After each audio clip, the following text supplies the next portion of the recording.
Mr. Speaker, I rise today to encourage both parties in this chamber to add a pinch of salt to our legislative diets for the sake of the middle-class taxpayers.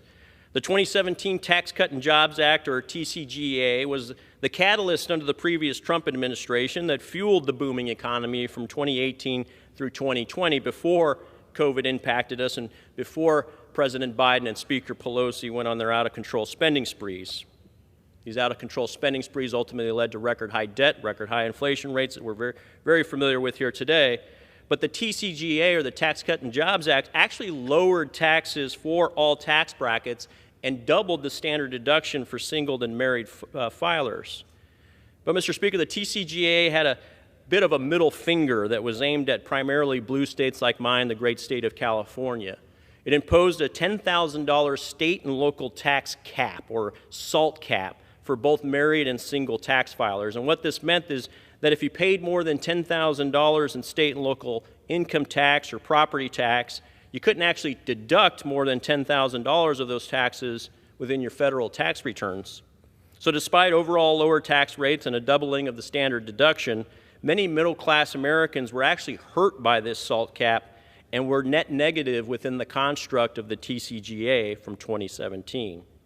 And at the time, in 2017, a $10,000 limit seemed like a lot, but in today's dollars, because of the record high inflation I mentioned earlier, we've seen it over the last 30 months, $10,000 now behaves like the equivalent of $7,000 today in terms of the deduction.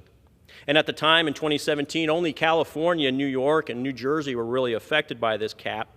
But since 2017, the median home value has nearly doubled in almost every state nationwide. So now states that have any income tax or any property tax are hearing from voters and their constituents that this SALT cap at $10,000 is actually affecting them as well. And then at the time in 2017, this was seen as a white-collar, upper-class problem. But in California, New York, and New Jersey, we knew better. We knew that if you own a home and had a job, you're likely affected by this cap. This is very much a middle-class, blue-collar taxpayer problem in my state, and especially in my district. And at the time in 2017, conservatives paid no attention to the fact that the cap was $10,000 whether or not you're married. You could be single, $10,000 cap. Married, $10,000 cap. They failed to recognize that this was in fact a marriage penalty that they were imposing. So today, Mr. Speaker, I rise to encourage us all to add a pinch of salt to our legislative agenda. Even doubling the deduction from $10,000 to $20,000 would still generate 75% of the estimated $800 billion of revenue created by this cap over a 10-year period. We can still achieve most of the revenue from billionaires with a $20,000 cap. But we also, with that $20,000 cap, would allow middle-class Americans to keep more in their pocket. To my colleagues on this side of the aisle who see this as a California problem and say, hey, screw California, I won't support subsidizing California's broken tax policies. Well, I want to remind you that if you ignore these challenges, you pretend like these problems don't affect you, you don't screw California, because ultimately California screws you. And our problems become your problems.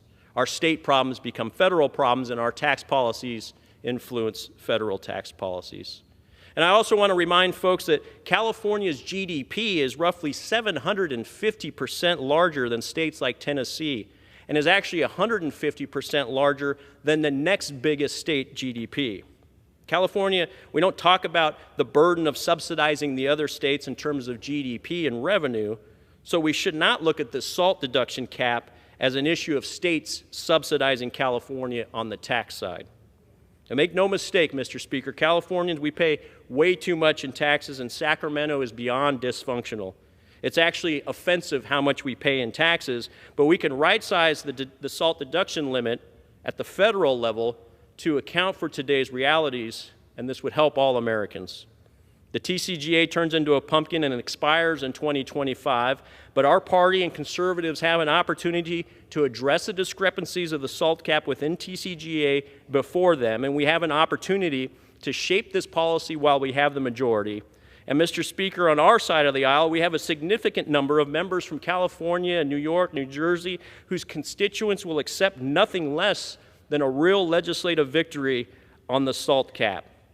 And why should they accept anything less? Their daily reality is the madness of bad economic policies that come from Sacramento and Albany and compounded by bad policies here in D.C.